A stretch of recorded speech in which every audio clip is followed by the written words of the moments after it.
Coming up next on Adventurer, a man who skis down 8,000-meter peaks. More when we return. Welcome to Adventurer, the show where people truly push their lives to the limits. No talking heads here, just the real deals. I'm your host, Jim Clash. Our guest today, Mike Marolt, not only climbs some of the world's highest peaks, including Everest, but skis down them as well. Mike, thanks for coming on. Hey, Jim, good to see you. You're here today. Yeah. You're fascinating to me because you are both a CPA. For 20 years you've been a CPA, and you're also an 8,000-meter peak climber and ski descender. My first question is, May, April, that's the tax season. That's also the big season for climbing 8,000-meter peaks. How do you put the two together? I'm really fortunate. I have a good staff back home, and I can use a product called Go to My PC. It's a Citrix product to manage the shop and make sure that things carry on. So it works pretty smoothly. So you're doing business. You're doing clients' audits there on the mountain. I was at Everest Base Camp. I use that product to talk to staff back home. So, it's unbelievable.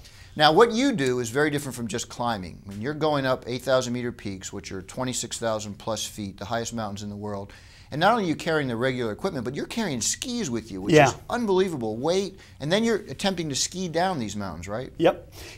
Skiing is a way of life. My father was an Olympic skier. My uncle was an Olympic skier, and I never aspired to that level of ski racing, but I gravitated towards the big mountains, and I've got a pretty good set of lungs, and it's just what we do. Skiing is a way of life. I live in Aspen, grew up in Aspen, and that's what we do. And that makes it fun. So, you've been on Cho Oyu, you've been on Everest, you've been on Shishapangma, 3 8,000-meter peaks any mountaineer would love to climb. Climb, but to ski down them. Tell us what it's like to ski down. Well, skiing at those altitudes is a new kind of skiing. It's like you have powder skiing and bump skiing, and high altitude skiing, it's a small little community of people that do it. But you click into those bindings, and not only is it satisfying because you've just hauled the gear up there, and we don't use any oxygen or anything when we're doing this. So hardcore purists, yeah. But you get a great deal of satisfaction by doing that, and we're skiers. You got to be able to climb, and we've done about 40 expeditions over the years to get us to that point. But it's about the skiing, and when you click into those skis, I'm telling you, that is an incredible feeling. As a climber myself, I know how difficult it is to climb to the top, and I know that most accidents happen on the way down because people are so exhausted and they take lightly the going down part. It seems there's a little bit of an advantage to you skiing down in that you don't have to walk down, and that's got to help a little bit. Well, I've always said that climbing without skiing is just pain and suffering with lousy food at the end of the day. But you do have an advantage that you get down faster.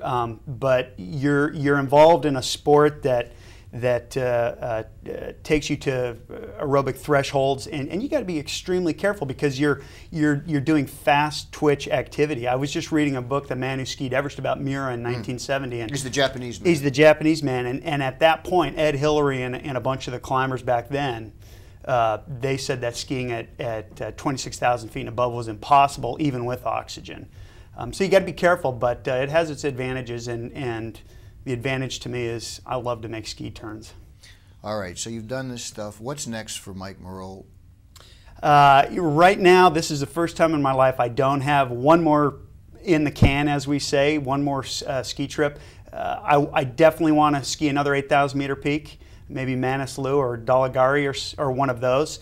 But I've got a couple of little girls at home and a wife, and right now I'm concentrating on that. I literally just got back a month ago, and back from Everest? From Cho Oyu and Everest. Okay. Yeah, and my feet are still numb, literally, because we don't use oxygen, and we got up to just around the summit pyramid, and so I need to just take a break, concentrate on the CPA stuff and the family stuff, but you can be guaranteed that we'll be heading back sooner than later.